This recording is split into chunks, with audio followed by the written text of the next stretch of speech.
According to an opinion piece by the author Walter Russell Mead that has been published in the Wall Street Journal, the BJP is the world's most important party and it may also be the least understood one.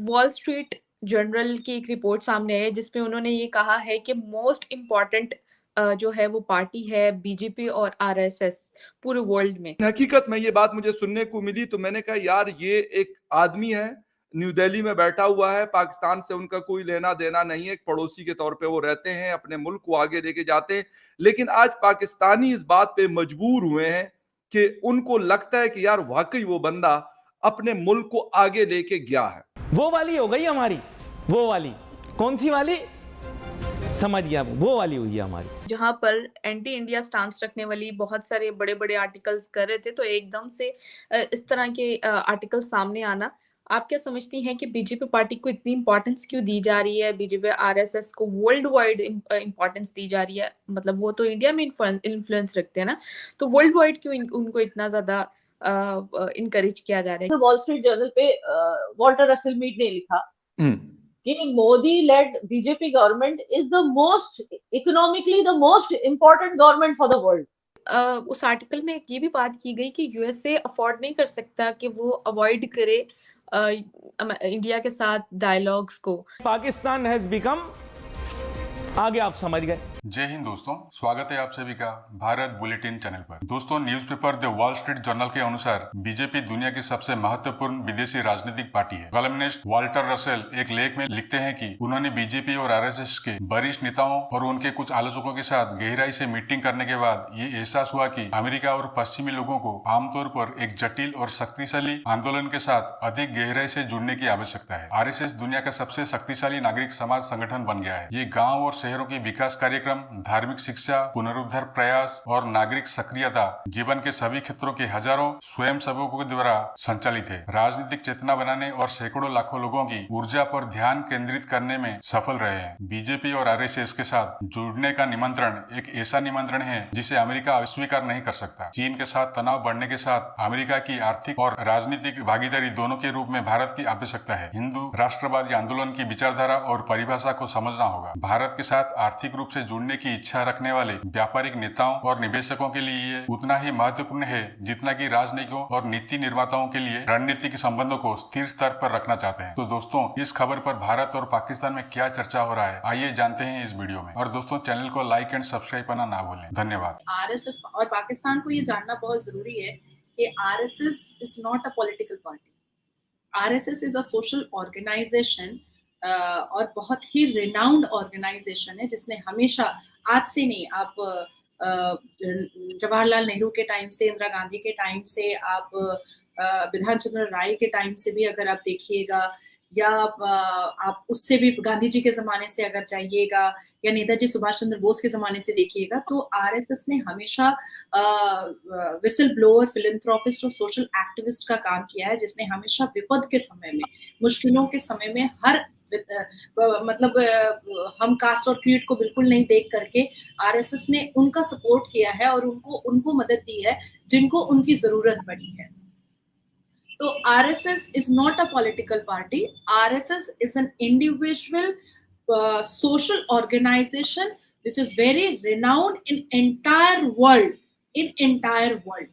और RSS के जितने भी achievements रहे हैं, RSS के जितने भी काम रहे हैं, या आरएसएस जिसको अपना कर्तव्य और अपनी रिस्पॉन्सिबिलिटी समझता है, उसमें ये कहीं पर नहीं आता है कि उनको किसी particular specific appropriate political party को सपोर्ट करके काम करना है। ये उनके इंडिविजुअल एथिक्स और रूल और रेगुलेशंस हैं कि वो अपने सोशल ऑर्गेनाइजेशन को अपने एथिकल पॉइंट ऑफ व्यू और अपने इंडिविजुअल थॉट्स और अपने रूल एम एंड ऑब्जेक्ट्स और रेगुलेशंस पर ही चलाएंगे, जो एज अ विसल ब्लोअर और फिलैंथ्रोपिस्ट काम करेगा, जो सोशल वर्क को टच करता हुआ होता है। अब आती है बात के भारतीय जनता पार्टी को यूएस ने और वॉल जैसे इतने बड़े राइटर ने और इतने बड़े न्यूज ने ये एक्सेप्ट किया है कि भारत में भारतीय जनता पार्टी सिर्फ भारत में रिनाउंड नहीं है या इम्पोर्टेंट नहीं है, even entire the world Bharatiya Janata party बहुत रिनाउंड और बहुत इंपॉर्टेंट और बहुत ही अहम भूमिका का रोल निभा रहा है। आप मुझे बताइए कि भारत में ऐसा कब हुआ था कि हाउस के अंदर, पार्लियामेंट हाउस के अंदर एक ही पार्टी की 303 सीटें रही होंगी। इस पूरे भारत में ऐसा ऐसी कौन सी सरकार रही होगी कि जिसमें आप मैप निकालिएगा तो 83% ऑरेंज और गेरुआ रंग से रंगा हुआ है। इस भारत में 15 से ऊपर सरकारें भारतीय जनता पार्टी के चीफ मिनिस्टर काम कर रहे हैं।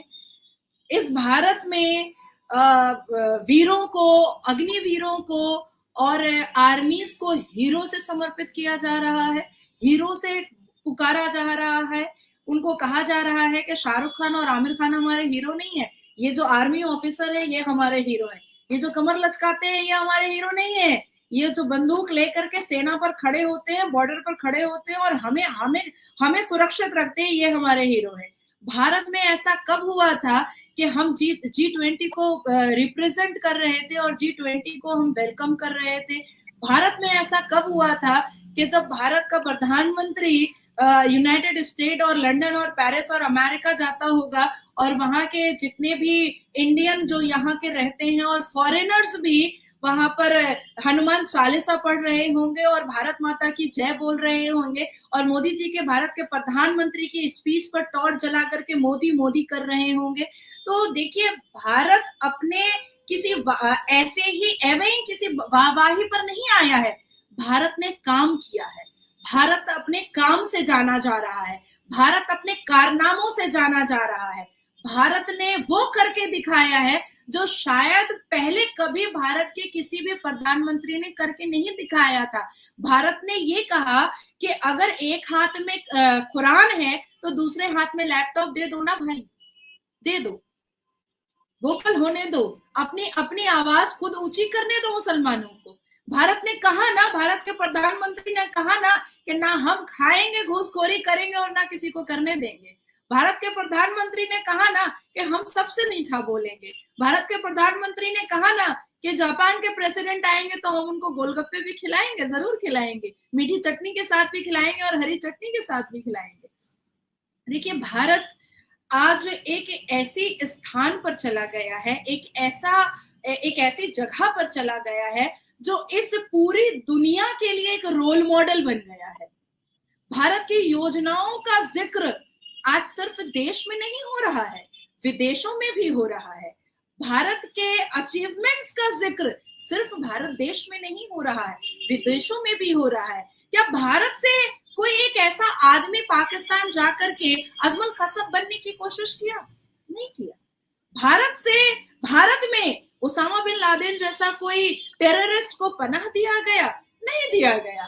क्या भारत का कोई भी एक नेता मंत्री ये कहता है कि हमारे पास तो न्यूक्लियर बॉम्ब है, हम तो पाकिस्तान उड़ा देंगे? नहीं करते हैं। हम बहुत इंटेलेक्चुअल बात करते हैं, हम डेवलपमेंट पे बात करते हैं, हम इम्प्रूवमेंट पे बात करते हैं, हम बेटियों को पढ़ाने और बेटियों को बचाने की बात करते हैं, हम हर उस चीज पर बात करते हैं जिससे हमारा इकोनॉमिकल ग्राफ बढ़े। हम उन चीजों पे बात करते हैं जिससे सिर्फ हमारे देश में पीस और ट्रैंक्विलिटी ना हो, बल्कि पूरी दुनिया में पीस और ट्रैंक्विलिटी हो, ये पूरी दुनिया लॉ अबाइडिंग हो, इस पूरी दुनिया, ये पूरे ग्लोबल जो ग्लोब है, ये पूरी दुनिया पीसफुल रहे, ये हमारे परिवार का हिस्सा है। भारत इस धरती में एक देश है, लेकिन परिवार का हिस्सा तो हम है ना इस दुनिया के, तो हम तो पूरी दुनिया से दोस्ती करके चलने को तैयार है और दुनिया हमें बहुत उत्साहित कर रही है, हमें बहुत अप्रिशिएट कर रही है, हमें बहुत प्रोवोकेशन दे रही है कि अच्छा काम हो रहा है और अच्छा काम कीजिए, हम आपके सपोर्ट में खड़े हैं। मैं नाजिया इलाही खान हूँ, मैं भारतीय जनता पार्टी के परिवार की बेटी हूँ। भारतीय जनता पार्टी ने एक मुसलमान लड़की को बहुत सारी रिस्पॉन्सिबिलिटीज, वैल्यूएबल रिस्पॉन्सिबिलिटीज देकर रखी है। ये नाजिया इलाही खान मुस्लिम घराने की औरत भारत के अंदर भारतीय जनता पार्टी के मंच पर नमाज पढ़ती है, भारतीय जनता पार्टी के माइक पर खड़े होकर के अस्सलाम कहती है और खुदा हाफिज कहती है और नारे तकबीर कहती है, लेकिन साथ साथ जय श्री राम भी कहती है, क्योंकि लकुम दीनकुम वलिय दीन कुरान कहता है। जिस आरएसएस को हर बार गाली दी जाती है या ना या इंडिया में, जी बिल्कुल अब आप यकीन नहीं करेंगे, ये जो संस्कार हैं, जो मोदी जी के संस्कार हैं, ये आरएसएस से ही आए हैं।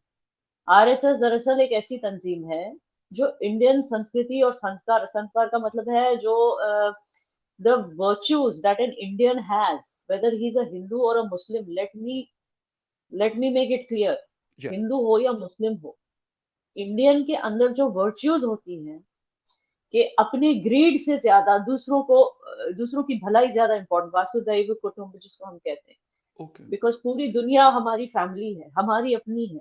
अगर हम दूसरों के लिए कुछ कर सकते हैं, that is more important then hoarding wealth. अब ये कुछ ऐसी चीजें हैं, मैं हर बार बोलती हूँ कि जिस तरह की संस्कार जो आरएसएस प्रमोट करती है, ये उसी का नतीजा है कि मोदी जी के अंदर वो ग्रीड नहीं है। अब यस देखिए पाकिस्तान में लोग रोते, अब वहां का कल्चर ही ऐसा है कि भाई पाकिस्तान में उनका कल्चर, पाकिस्तानियों का कल्चर ही ऐसा है कि वो 8 लाख रुपए के जूते पहनकर भीख मांगने चले जाते हैं। तो जब आपका कल्चर ऐसा है, एग्री, बिल्कुल आई आपके एग्री विद यू। हुक्मरान ऐसे हैं, तो मतलब how can you expect, there is no comparison. और यहाँ पर जो है इन तरह की वर्च्यूज, ह्यूमैनिटी के वर्च्यूज पे ज्यादा हमारे यहाँ पे फोकस दिया जाता है, which is why it is hard, but we know कि ग्रीड पे हमें कंट्रोल होनी चाहिए for the good of the whole nation, for the good of humanity. तो ये चीज हमारे अंदर है, और आरएसएस जो है इन्हीं वर्च्यूज को प्रमोट करता है, ना कि किसी रिलीजन को।